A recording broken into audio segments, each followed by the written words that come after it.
We are. Thank you, Diane. Please let the record show that all 9 members of council are present, as well as the council president. There are city officials in attendance, such as the law director, the economic development director, the mayor, the parks and rec director, chief engineer, and our safety service director are all in attendance this evening. With that, Parks and Rec. yeah, Parks and Rec. With that said, I know that there may have been 1 or 2 other people that wanted to speak at the end of Health and Welfare and Building Committee meeting. If you did have some comments that you wanted to make, we will take a few minutes now to allow you to have your comments heard by council.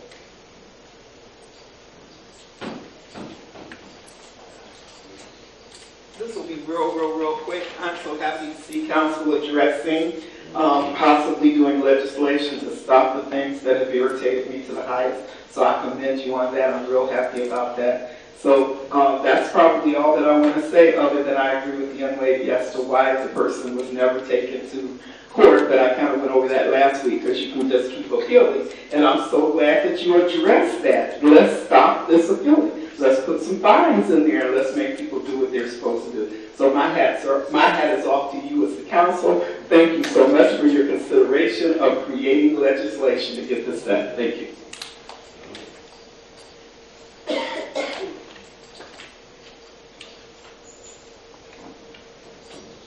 All right, thank you. And we will go ahead and continue with our regularly scheduled meeting, community development. I have nothing, Mr. Lewis, for community development. Economic development. Thank you, Mr. Lewis. There is 1 new legislation request, and there are 2 ordinances that we'll talk about that are already on the agenda. First, the new piece is the Tax Incentive Review Council, the TIRC, met annually to review the city's enterprise zone tax abatement projects. This committee is required by the Ohio Revised Code to make sure that each company is compliant with their agreement, respect job creation or retention and project investment. They also make sure to see that the companies are not tax delinquent for any non-abated real estate taxes. This year, the TIRC is recommending that the city, they're basically saying that there are 2 existing tax abatements on record, and they are, the Tax Incentive Review Committee is suggesting or requesting that council continue those 2. Mr. Maley is here, and I would ask Dave to come up on this matter.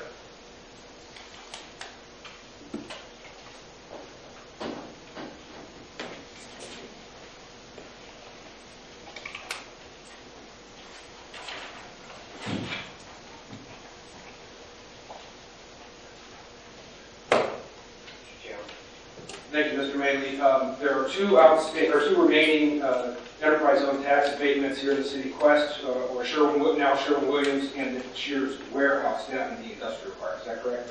That is correct. Do you know when these both expire, by chance? I apologize, I forgot my quarterback. That I believe Quest is in 24 next year, and Shears is in its 3rd year of 10 years. Okay.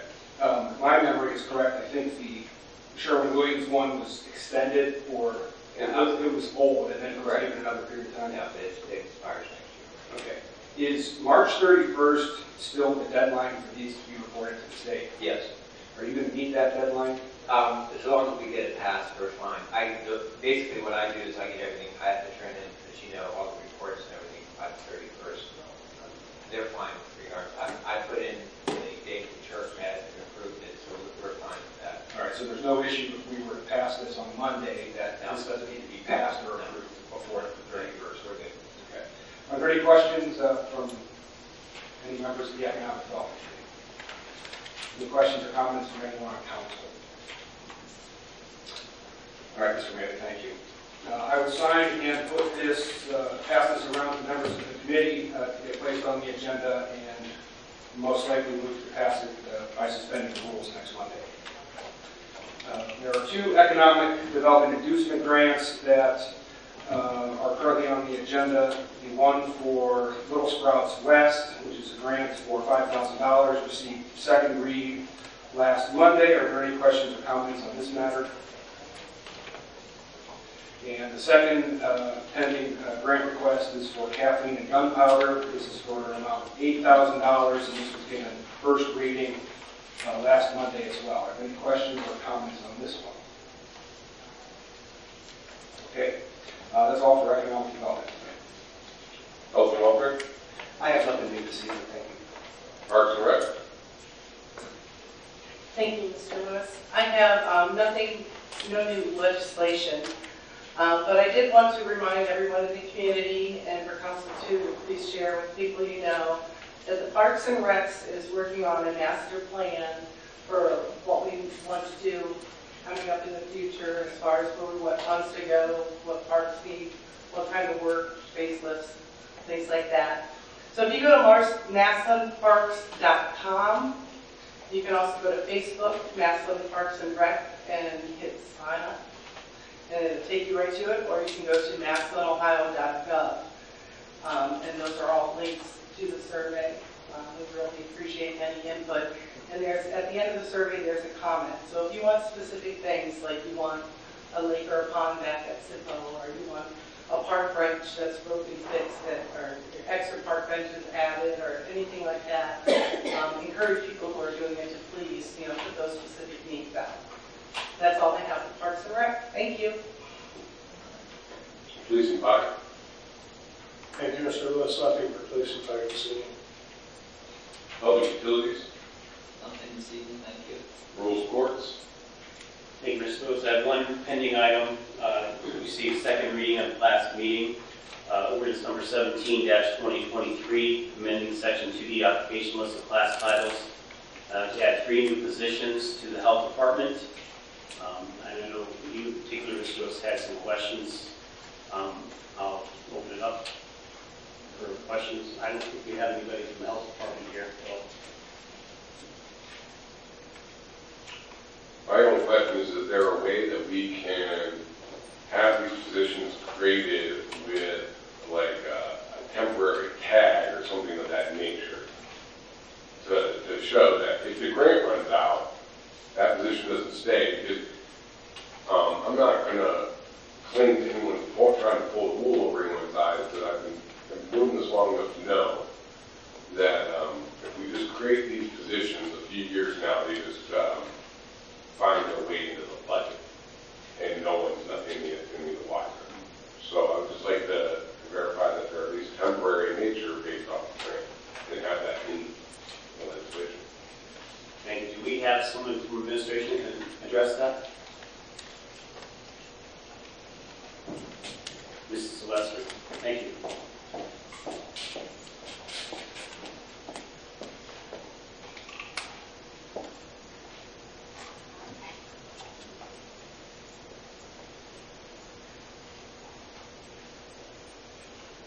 Good evening. Yes, as Commissioner Argent did state that, as well as her health board, as who approves those positions there. And I believe the Attorney Matt did address that last week, as well as our law director. What was said, though, was that it was in the job description, which isn't a piece of this legislation. So, in theory, the administration could change that job description without council approval. You don't come to us to approve every job description, correct? That's correct. So if you changed it, took out the temporary, council would be none the wiser, and then you just put it in the budget. Well, council does approve the budget as well, and council would see We that do. the grant would expire in 27 unless it is extended.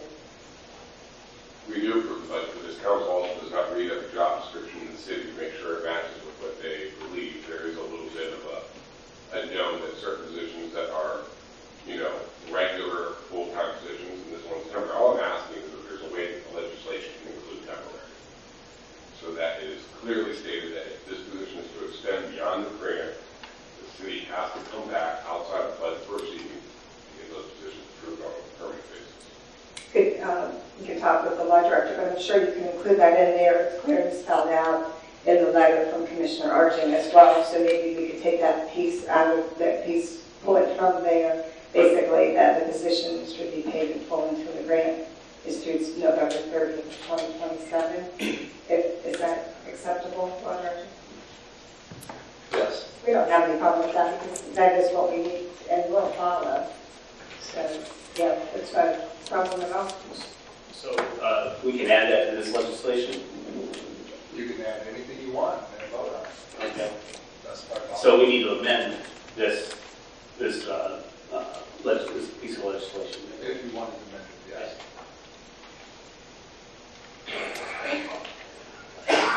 Mrs. Harvey Smith?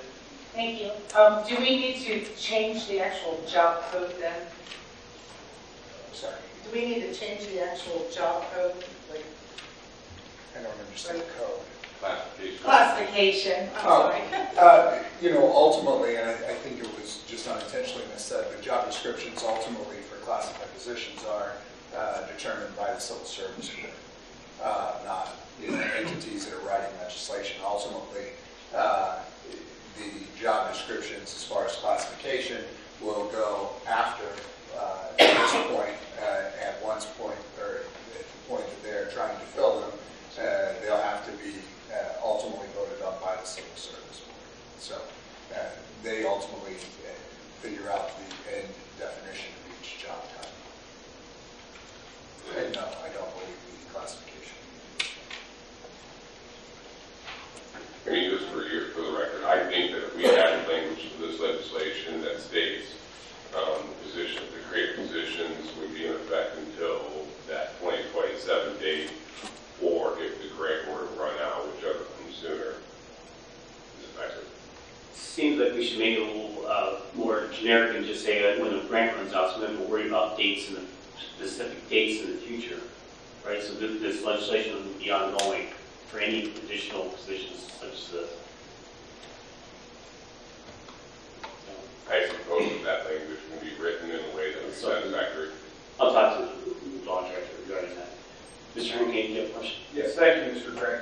Are these, Mrs. Sylvester, are these newly created positions? The three? Well, these are really an extension from the original grant, if you remember, the grant that was received during COVID. They have now extended that. So we created those positions at that time? Or were they existing positions? I believe at that time, they maybe used them under a different title. Okay. I'm not exactly sure. They were part-time, all part-time positions.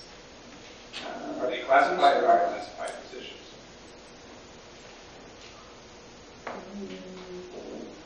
She has the class titles in here. I believe they are classified. I think it says that in here.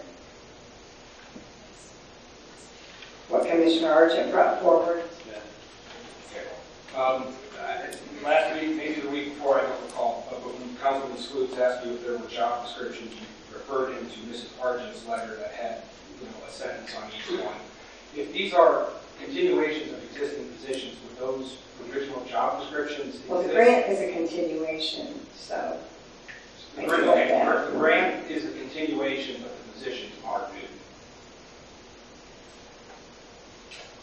Say that again, I'm sorry. The grant is a continuation, but the three positions in question are new. That's correct. Okay. I'm under the impression that when we create new positions, we get a full job description and a classification sheet and things like that. It doesn't appear that that's happening here. Is that not how it works? It does not, as the law director just explained that.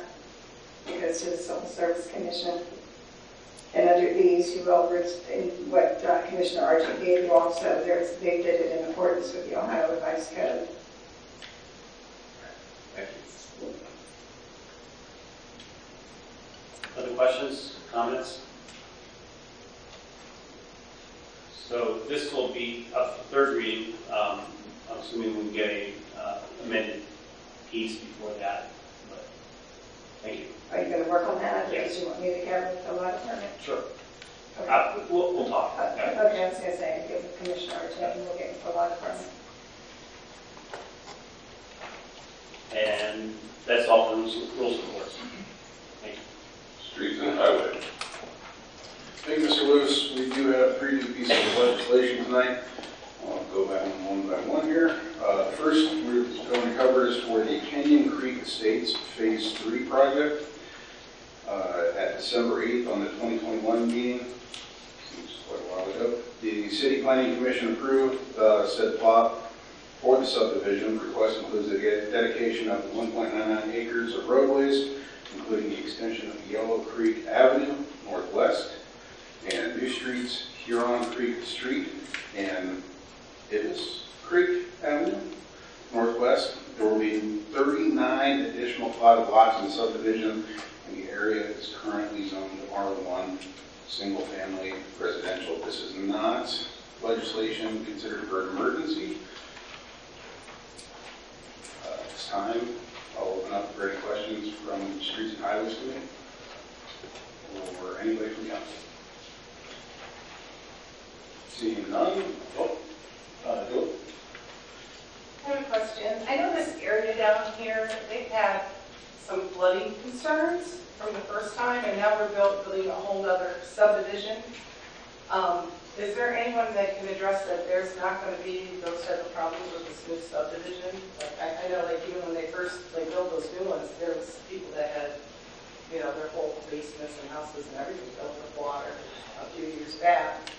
And as they're doing this, because that's kind of like, I don't know if it's floodplain or not, but I know that there's been issues in that area. So I've seen some of the plots that go for sale, and they do list that when it does go for sale, but I'd also invite Mr. Mailer to come up and speak on that if he has any comments.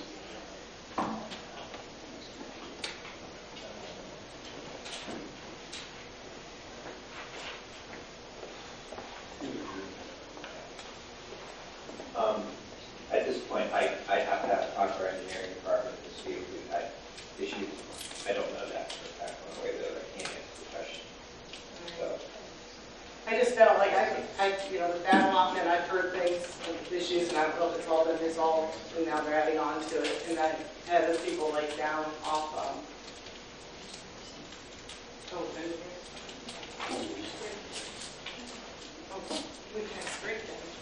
and I know, like, down off of Kelly Street and stuff, like, they built homes in the floodplain. And then when it floods, everyone's like, well, you shouldn't have built a home there. Well, we approved the lots and homes were built there. We can approve the subdivision in the lots, that's entirely up to the developer, it's private property. They have to bring that forward, you know, with their clients, which would be the property builders or buyers. We have no say in that. There's floodplain maps, and the perfect example is Kelly. And those houses, the houses are actually not in the floodplain, but the floodplain goes right up to their back deck. So they're supposed to be made aware of that by their builder or developer. That's nothing on the city to make that advancement. I think we had the same issue with Canyon Creek. Right. Canyon Creek, it does. And I just didn't want us like to keep approving allotments that are in floodplains or something that there's going to be problems down the road because the builder wants to, you know, make money build homes, and I want to build more homes and allotments too, but I don't want to build them in problem My areas. understanding, it's private property. You know, the city would not have any jurisdiction over that creek. Thank you.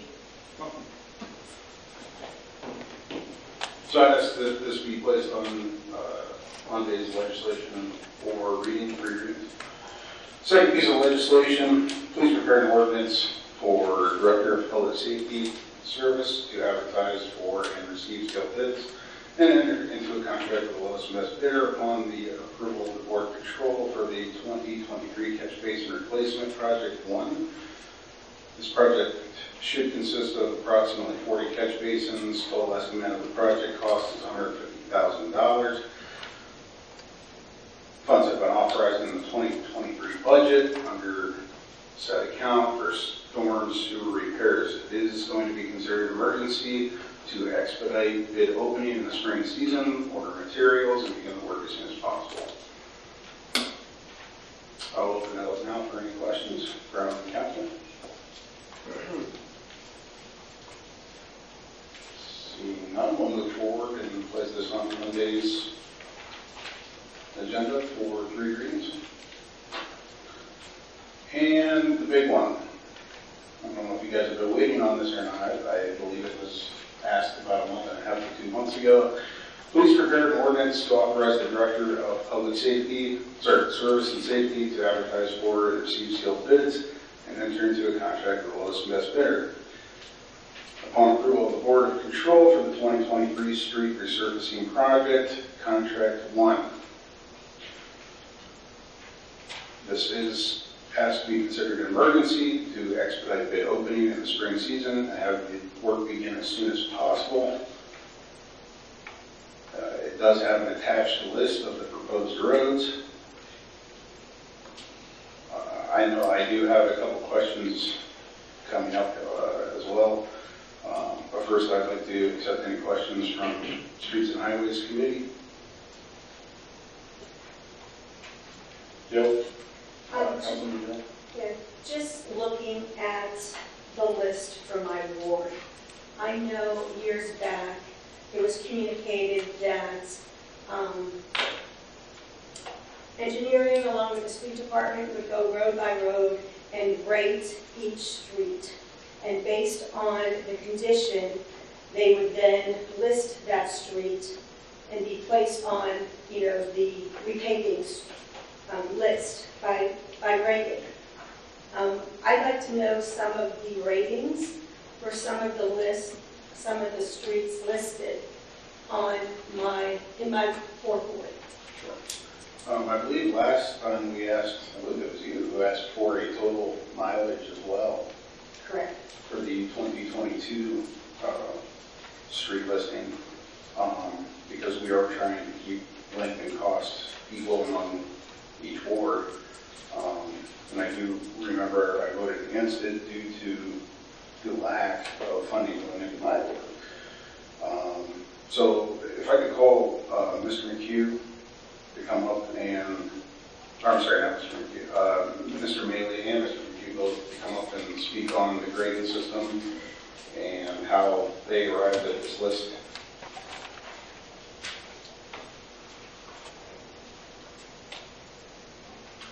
Good evening, Council. To answer your Ms. Harvey's question, every 2 years we do the pavement condition ratings.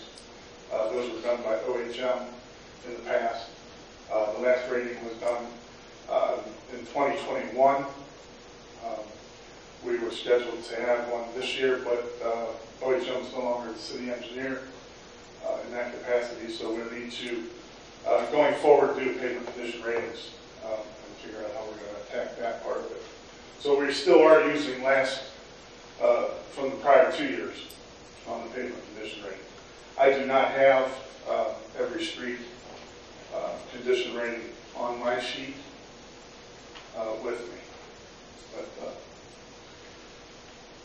putting the list together, and it goes back to what Mr. Creamer said, we received calls from residents, we talk with the street departments, we collaborate with the administration, and then we try to be fair and equitable with each ward, and all based on factors of, how many catch basins we have to repair on the street list, how many curb ramps we have to prepare or do curb ramps, the width of the road, the length of the road, and all those factors are in consideration.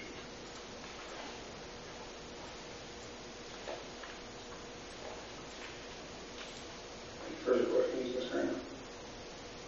Nothing. At this time, I'd like to open it up. Any questions up to the rest of the council? Mr. Lombardi? Thank you, Mr. Sneed. I'm just wondering, what happened to the streets that didn't get done last year? They're on this. Pardon? They're on this list. No, they're not. Noble, I'm talking about 8th Street, which is much worse than any of these streets in my ward. Noble and Massillon were two that were taken off of last year's list. 2nd Street was another one that was on the list, but we went back and reevaluated 2nd and 3rd because of the amount of traffic the 3rd gets.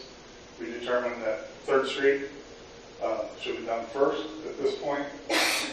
And then 8th Street is, I've got 28 streets, I believe, here. It could be number 29, 30, 31. These aren't the only streets that we could do. There are other streets out there.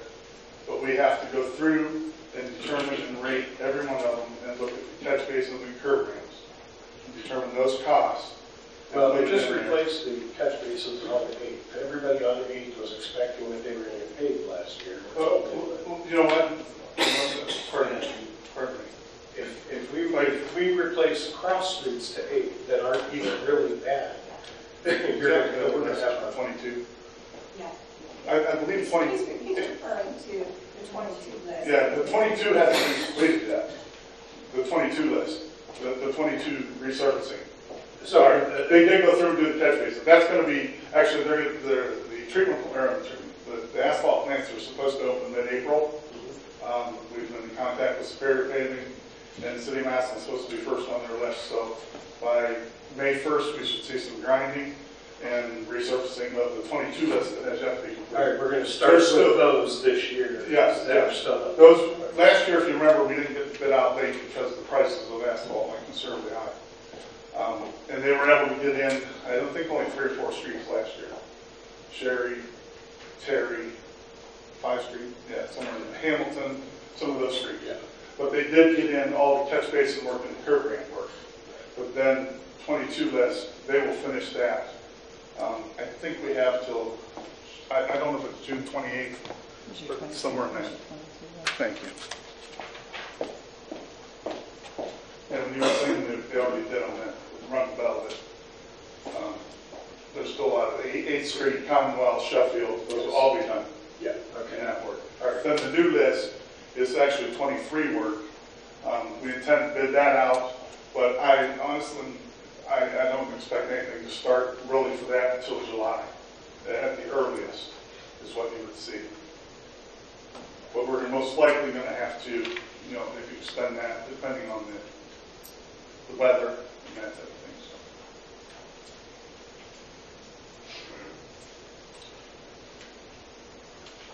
You good? Okay. Mr. Sleuths. Thank you.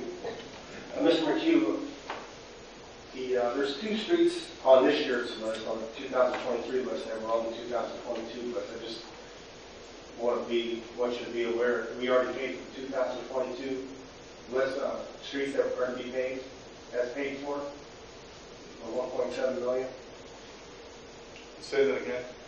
These streets were, we already paid for the streets in 2022. That's a bill that we've already taken care of. No, that project is not complete. Okay. Just so you know, the highest and low were both on the 2022. They were removed from the original version. Okay. When we went out in April, I think, actually same time, this time last year, we actually got authorization, we went out to bid, bids came in considerably higher, and then we had to come back for more money. We had to trim a couple streets off the list. I know one of them was Matthias and the other one was Noble, and then actually the other one was 2nd Street.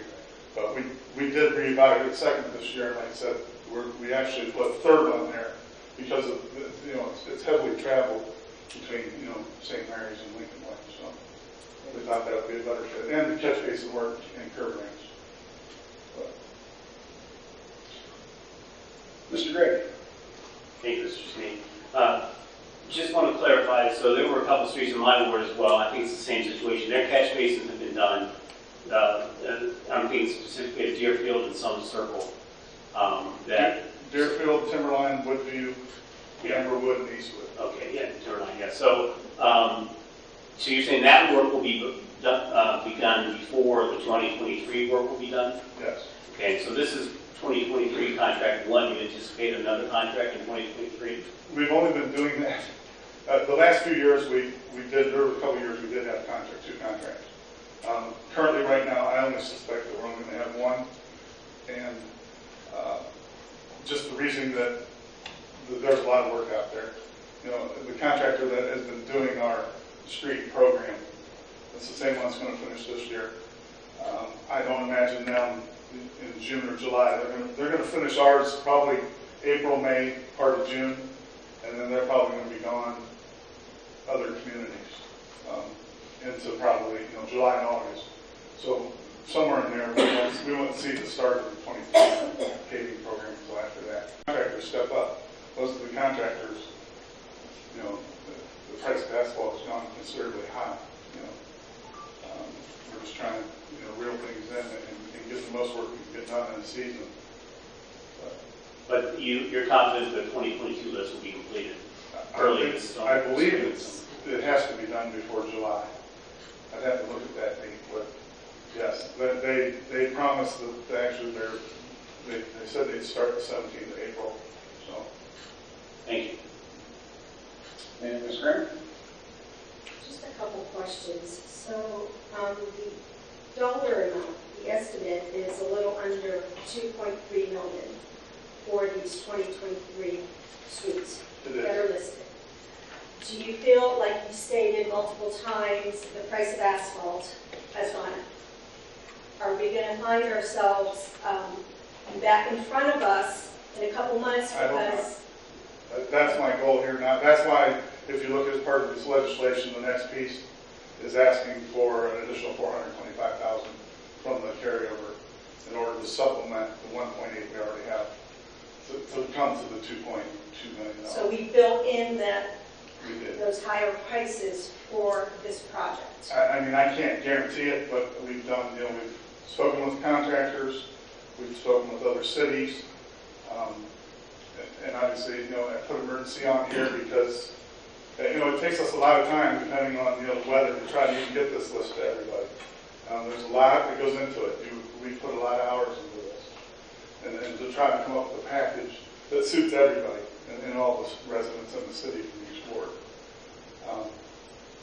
I'm more confident this year than last year, yes, but you know, there's always that risk in there that we just don't know until prices come in. And I know previous years it was something that was put before us early in the year, so we can get it out to contract, so hopefully we can be contractors and, you know, they bid on these positions and not find ourselves in a situation that everyone's busy and no one bids on these. We're hoping. I've had more conversations today, actually.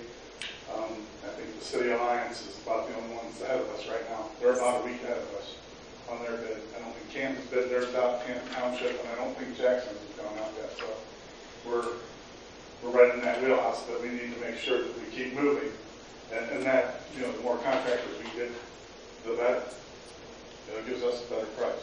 It's just, you know, the last few years with the way prices have gone, we've been down only one contractor bidding. It becomes unfortunate. You know, the more you have, I think it's because there's a lot of work out there. There is a lot of work. So if this is before council, if we wait the 3 readings, if it's approved by council on Monday, We'd be free, it's usually the following Tuesday, we'd send it to the paper, so we're at 30 days. So, we could have a bid opening the first week of May, roughly. and That's our intent, yes. compared to previous years, that's... We're close, you know, within a week or two, Okay. but last year, you know, with the way prices went, you know, we didn't really get a secure bid until late summer. It really messed things up. But Thank you. you're welcome. Ms. Robertson? I just have a general question. I know, like, I spent a lot of time years ago up in Michigan, and they have a lot of concrete roads, and concrete was always more expensive, but it lasts longer. As asphalt is going up in price, have we looked at the options of other material, like concrete, on smaller roads or anything? Or? I was at a meeting last Thursday at ODOT. Asphalt, a hot mix asphalt, as they call it, Portland cement concrete, and those raw materials have all gone up. So you're going to see even concrete. It reflects in our curb ramps and things like that we do, and the parts of our catch basins that we're redoing. The concrete cost has also gone up in that too. So it's still reflective of, you know, years ago, but they've all gone up together. Have you guys done any recent pricing as far as like some of the small roads, like, you know, hey, you know, do bids as far as what it costs to do this in concrete compared to asphalt? I haven't in the last, since, you know, probably since COVID, you know, and then the way the economy has changed. I have not. I didn't see any reason to it. The other part of that is, concrete roads we don't have the maintenance capabilities for concrete roads a lot of times. They'll last 20, 25 years. But then at that point, you got to go back in and either choose to replace all the concrete at that cost or resurface over top of the concrete roads. But they do last much longer than asphalt. Then they're, quite expensive too, compared to asphalt at the time. But I haven't done a full analysis of any of those roads to see. Okay, thank you. I also like to add on, asphalt does not stick to concrete, as I've heard quite a bit. I do have one question regarding procedure. I know you guys put a lot of work into this list. We did ask for it. We're told that we were going to get it a month or two ago. And I know it's extremely hard for you if we ask for any changes at this point. However, I've had quite a few constituents on 24th and 32nd, and I'd be willing to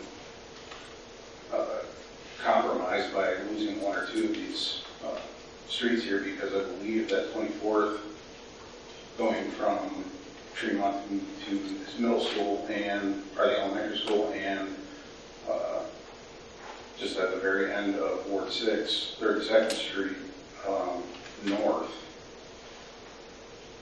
I believe we could substitute a couple of these in and out.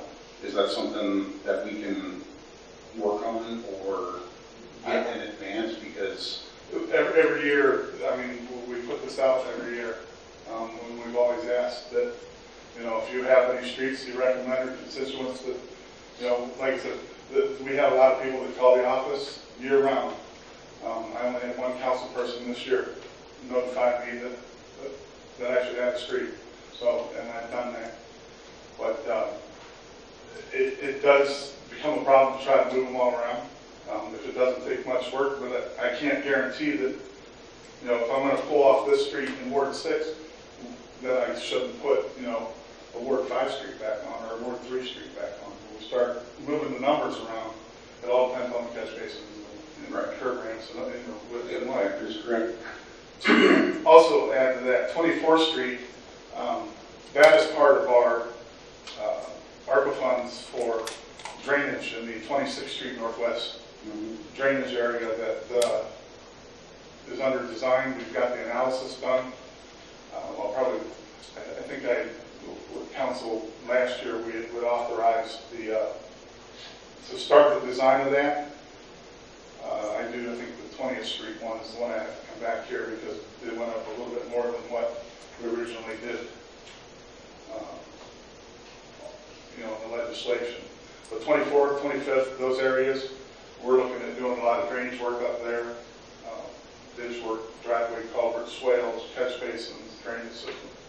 So there'll be no reason to go in there. And my feeling is right now, to go in and pave 24th Street this year, and then next year just try to tear it up again. It just wouldn't be. We already fight that with Aqua Ohio every year, and we've been trying to tone that down. So I know it's not really in your wheelhouse per se. Can you define strip paving for us and how we use that? yeah, so what we do is we try to pick streets that our street department they've gotten really good at this. They have just a small box paver. It's only less than 10 foot wide.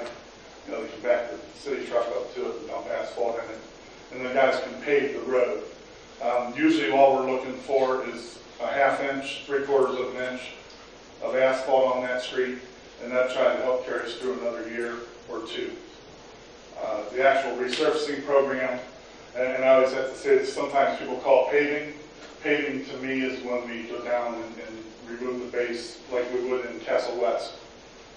We remove the base asphalt and rebuild the asphalt layers all the way back up, anywhere from 6 to 8 inches.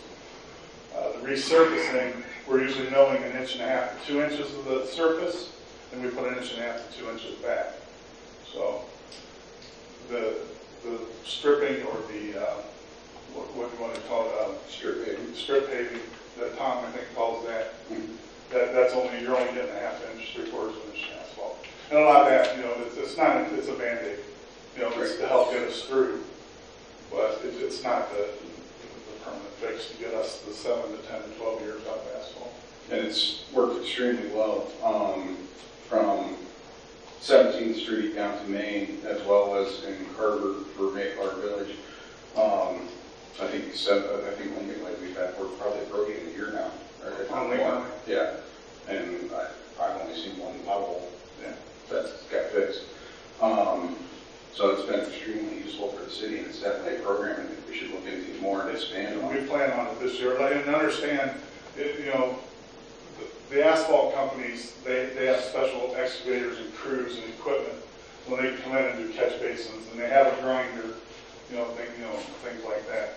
Our street department doesn't have a grinder, and I don't think, it doesn't serve us the purpose, to have a big grinder like that and do our own paving. But they don't, we try to pick streets that they don't have to grind, the roadway. They can just add a layer of asphalt over top. That way, we don't want to run into drainage problems and make more of a mess, than what's out there. So. Okay.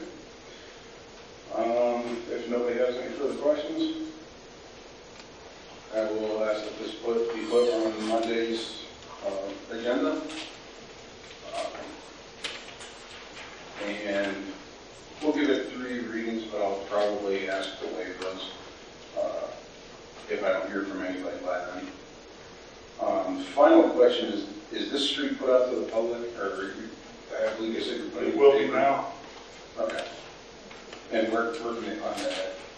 Just remember. I don't have it listed. I'm sure Mr. Frazier, we spoke this morning, so I'm sure he gets copies of the council agendas. So. Okay. Yeah, I would like the public to know about it so they can contact us. We'll put it on the website too. Perfect. For you. Okay. Thank you, Mr. McHugh. You're welcome. Nothing further from Streets and Highways. Thank you. Mr. McHugh, you might as well stay up there. Finance. This piece is $425,000 street resurfacing. You said that you're anticipating potentially an increase because of the bid or whatever, and that's what this is for? No.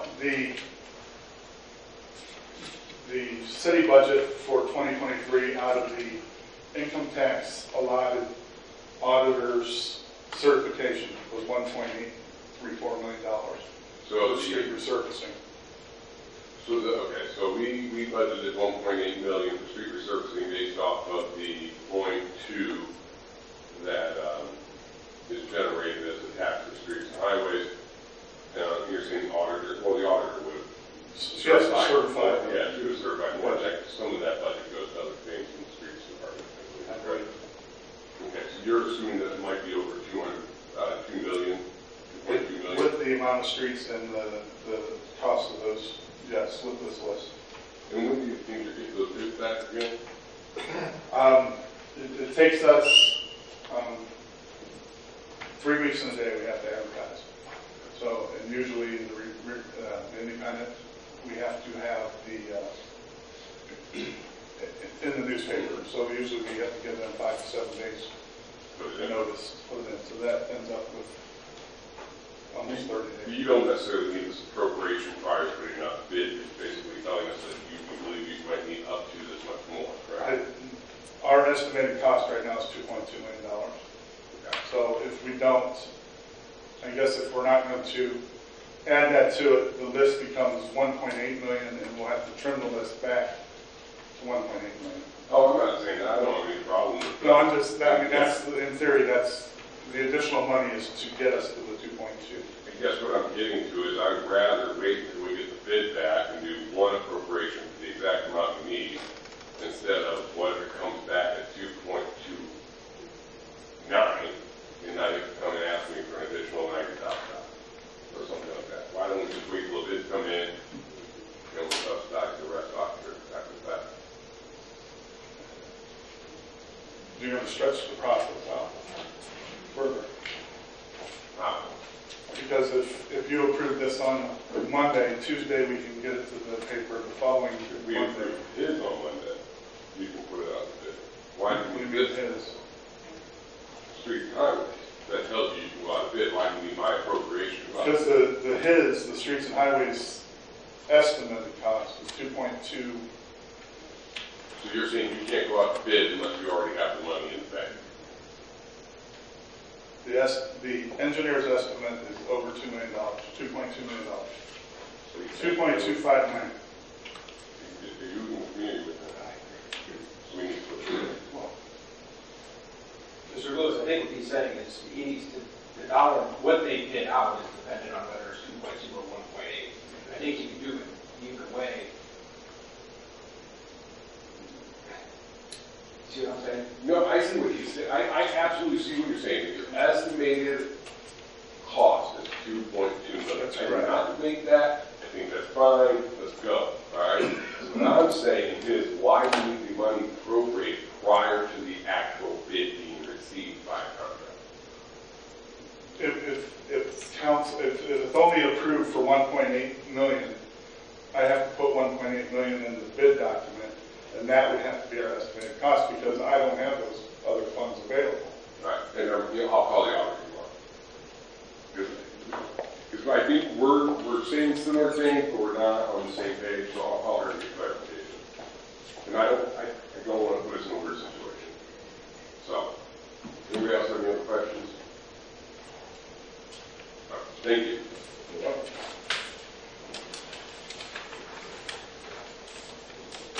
The next piece we have for the court is for the courts. It is an appropriation of the unappropriated balance in the Union Court ADR fund, accumulated sick leave, $5,130. This is due to a retirement in the court system. Any questions?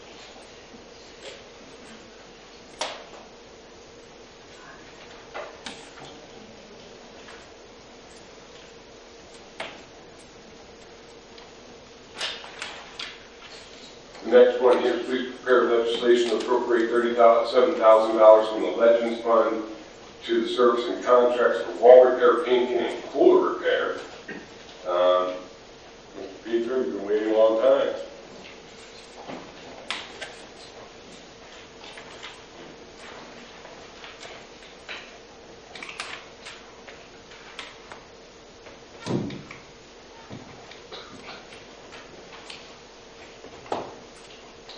Good evening, everyone. It's kind of self-explanatory. We have a wall that needs replaced down at Legends. It's at 4 by 15. The original price, or the first estimate we got was $16,000 to repair that. We need to get the outside of the building painted. It's been probably 20 years. At one point there was some hail damage. It's looking pretty bad. Again, we're looking at, I think, about $15,000 or $16,000 in that first estimate. We're still seeking estimates. Then the emergency cooler repair is needed. Do you have any questions? Mr. Sneed?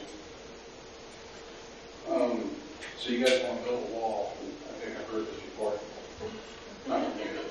We want to fix the wall that's falling. Oh, you want to fix the wall? Okay. I'm sorry if I wasn't clear on that. There's a small wall that's next to the entrance. Gotcha. All right. I understand. And what is this wall? I'm sorry, what's the construction material? It's brick, 4 by 16, brick, 4 feet by 16 feet. That's all I have. I'm sorry, I'm not building a wall. All right, thank you. Thank you, Mr. Peter. Thank you.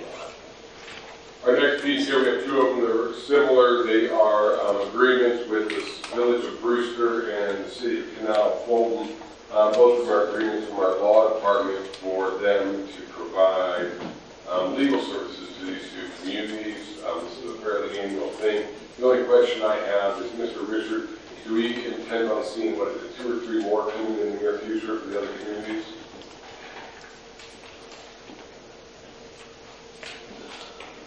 There are 5 total. I'm sorry, Chair. There are 5 total. This are the first of the 2. We get started on these during football season. So late September, October, and they just get them back. I forget which one. I know that there have been some changes in one of the offices as far as somebody passing away. One of their mayors or something. So there may be some excuses, but yes, this is 2 of ultimately what will be 5, along with the $25,000 that we get for prosecuting county cases. This is an annual contract that I do that brings in $59,000 from the cities and villages, and then another $25,000 from the county. Thank you. Anybody else have any questions? All right. Someone have a question? I have a question regarding finance if you're at that point. Sure. Do we know why the general fund is negative $235,000? I looked at that this evening. That's also a phone call I'm going to have to the auditor in the morning. Okay. Please let us know. Well, absolutely, because I saw that and I also found that quite large. Well, we talked about spending $425 for the carryover, and I looked at And we don't even have it in there. Yeah. That's the additional question. Thank you. So I also wanted to open us back up to discussion. We've discussed in the past on how to proceed with the building that was formerly Powers Tiger Rags and the grant that was associated with it. I know Ms. Harvey-Smith had some discussion points that she had made as a possible resolution. Just wanted to open it up again for any conversation or discussion as to anybody's ideas or thoughts on how to proceed. We are getting to a time frame where something needs to be decided and a direction needs to be provided. So I wanted to provide that opportunity to speak.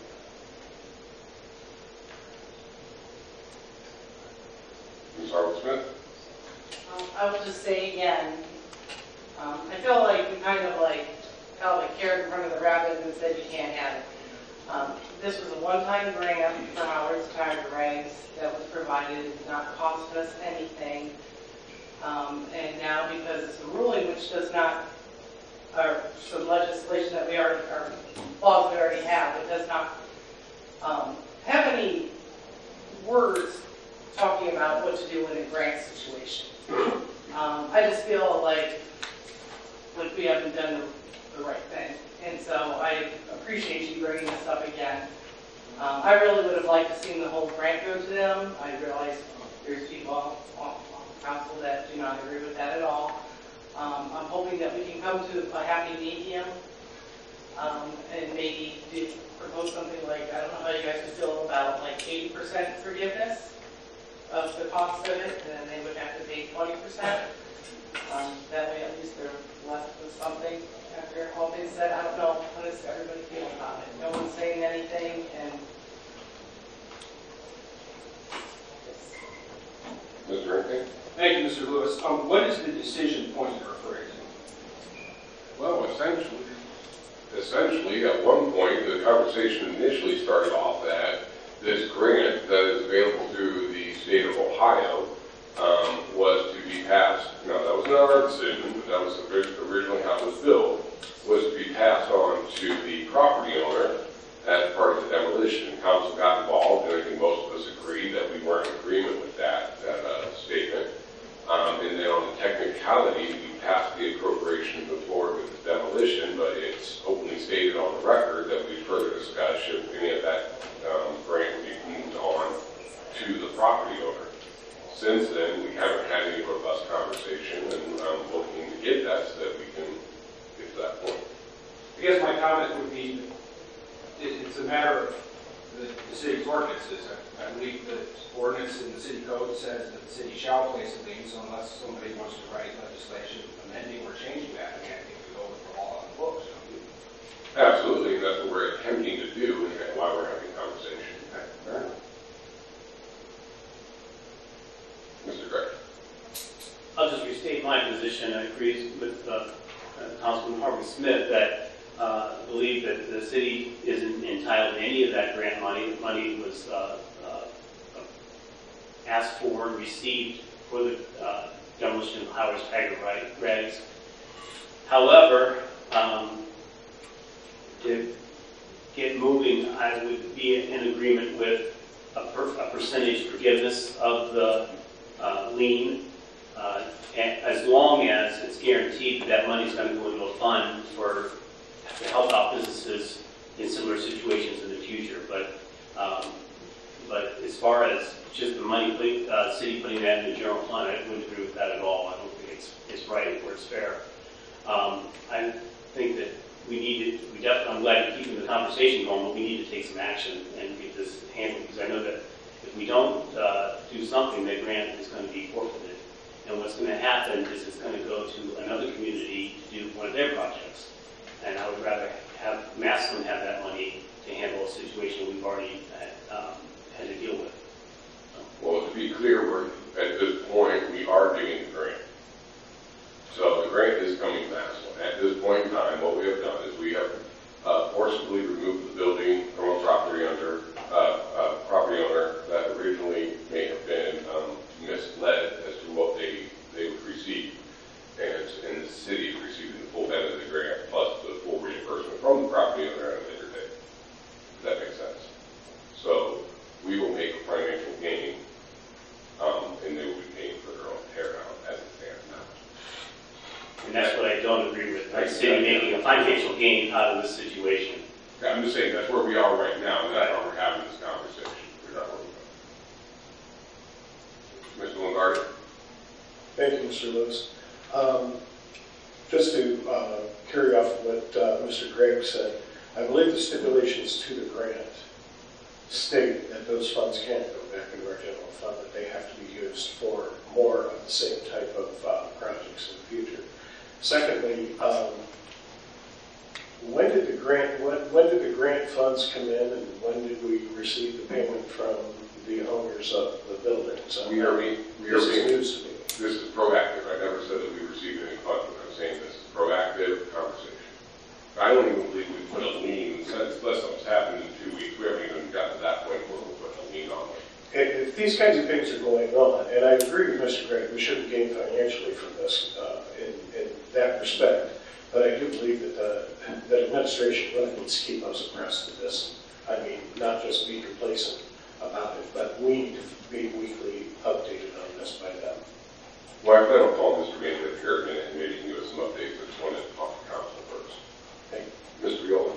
Yeah, just briefly, with regard to the money, when we say we should not financially gain from this, I'm kind of confused as to who we are. The grant provides that it can't go to the general fund, it has to be for future demos, economic development, or brownfield remediation. To me, it sounds like the we is like the citizens there. If we can use this money for future demos, we can use it to, Mr. Glebe is talking about helping out these businesses struggling, that's economic development. We can use it for that. I'm confused as to this sounding like the city is just like getting this big windfall when the city is all the citizens, and that's where it's going to go to. I hold the same position I did at the beginning. I'm open to a percentage being forgiven for these business owners, but you know, I don't think we can forgive it all. So, thank you. Mr. Maynard?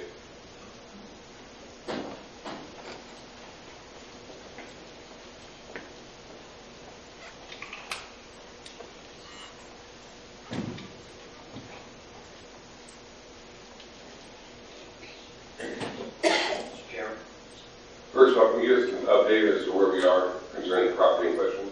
Obviously, it's torn down. The demolition process is pretty much complete. There's one thing that's pending. We're having done. There's some flashing issues with Marguerite's building that was supposedly done through the demolition process. So we're having those corrected as we speak.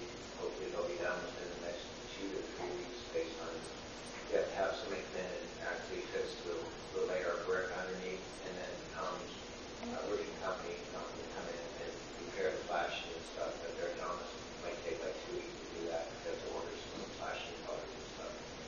Once that is complete, we have all the invoices, which is going to be, we have to move on this because we're supposed to have it by May 1st.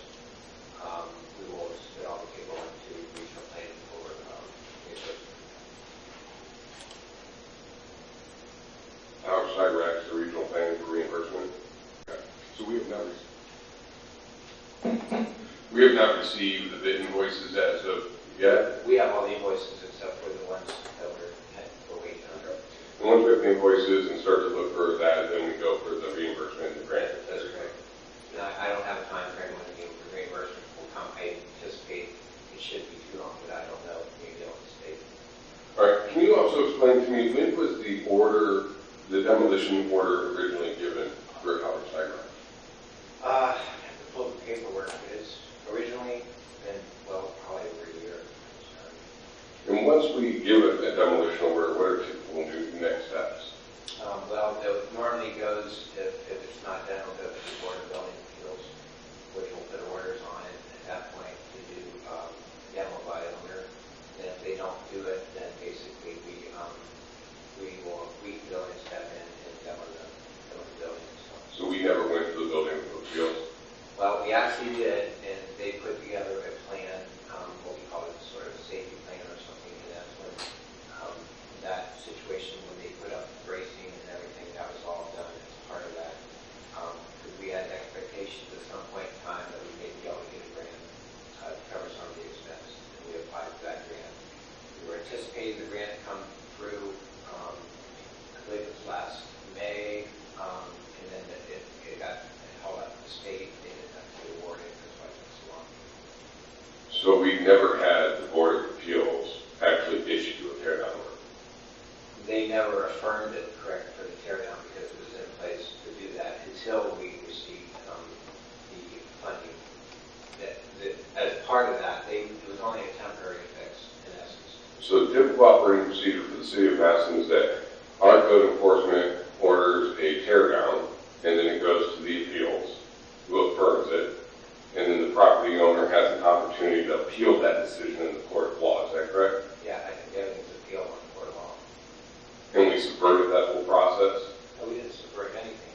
We had an agreement with Tiger Rag's owners to basically keep the structure the way it was until we could find out about the funding for the grant. And it would have been their understanding that the funding of the grant would reimburse them for the tear down. Well, that's true, but ultimately they would. So we negotiated in bad faith. We were not able to provide that, and now we have a building to be torn down.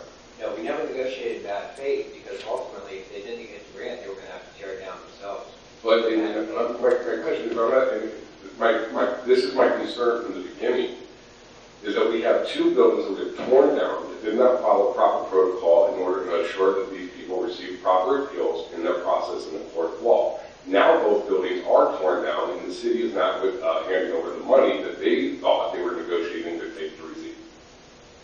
So does that put us in a form of liability now that we have destroyed someone's property without following the proper legal process is what I'm trying to get to? And what exposure does that put us at for not properly reimbursing them as stated at an earlier date? It feels like this is a big legal issue. Our legal department doesn't seem to think there is. I hope they would have looked at this and examined it. I'm not a lawyer. That's what we depend on our law department to do. And our law department isn't present. He just walked away. I would say that throughout this whole process, they've been a part of it. So if there's any issues that we're exposed to. I mean, I don't work, so I have to do is speak from my job, where we reappropriate Medicaid dollars for people who receive benefits in the community. We have to follow a process, and we offer the people that we work with something known as due process. And they have an allotted amount of time in order to appeal the decision made of my organization. If we do not follow our process or provide due process, then we are liable and have to find the funding for the requested items. You have stated that we have a process that goes to this Board of Appeals to have the demolition affirmed. That never occurred. So if that never occurred, then how did the property owners be made aware that they have a due process opportunity? And if so, if we subverted it slightly under this guise of, hey, there's this grant that's going to reimburse you, which we have on the record as the original recommendation of the city, I feel like it exposes us. And I'm not saying we necessarily have to go 100%, but we definitely have to have a conversation where these people feel that they're made whole based off conversations that were given. Let me say that I don't think there's anything as part of the record that said that we were going to get the grant. We were going to apply for the grant. There's no guarantees that we would get it. Oh, okay. You're correct. You're absolutely right. Mr. Mayor, I want to make sure you understand it's not happening. No, And you're right. We did say we will apply for the grant, so they understood that. And we are applying for the grant, and if we receive the money from the grant, my question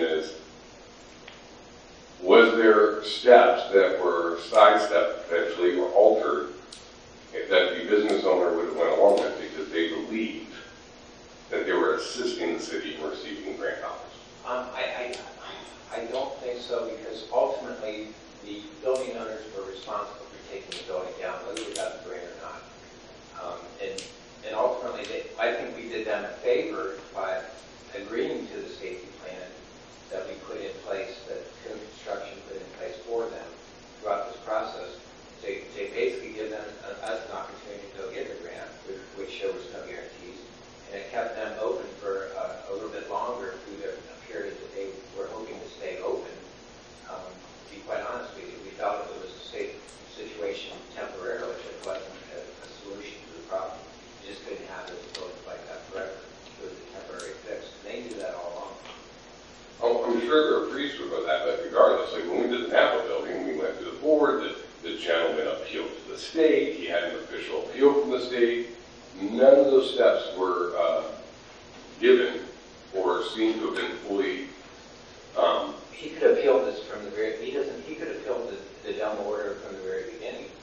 He could have, but why would he if when it goes to the Board of Appeals, he doesn't actually have an affirmation of the demo order from the Board of Appeals because we subverted it with the safety plan that then turns into a let's get a grant. Correct, but it was never an ultimate solution to the problem. He was going to have to tear it down one way or the other, whether we were providing the money or not. He was going to have to. So I guess at that point, he could have went to the courts if he wanted to, or appealed wherever the process would allow. Is there a window of opportunity for the appeal, or is that expired? I can't answer that. I'm not. Mr. Gilman?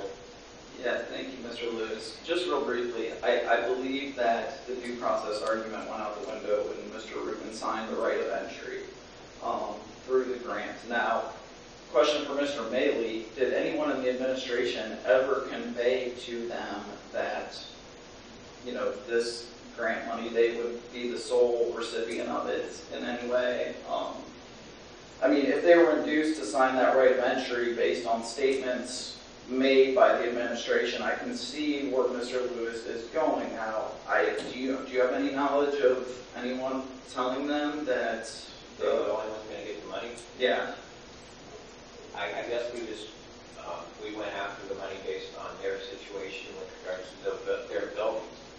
But I mean, I don't know if we discussed one way or the other, whether we said, yeah, you're definitely going to get the money.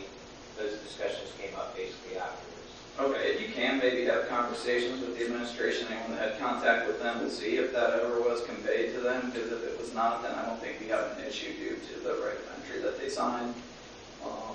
You know, but, all right, thank you. No. That's all I wanted to try to figure out tonight. Anybody else have anything else?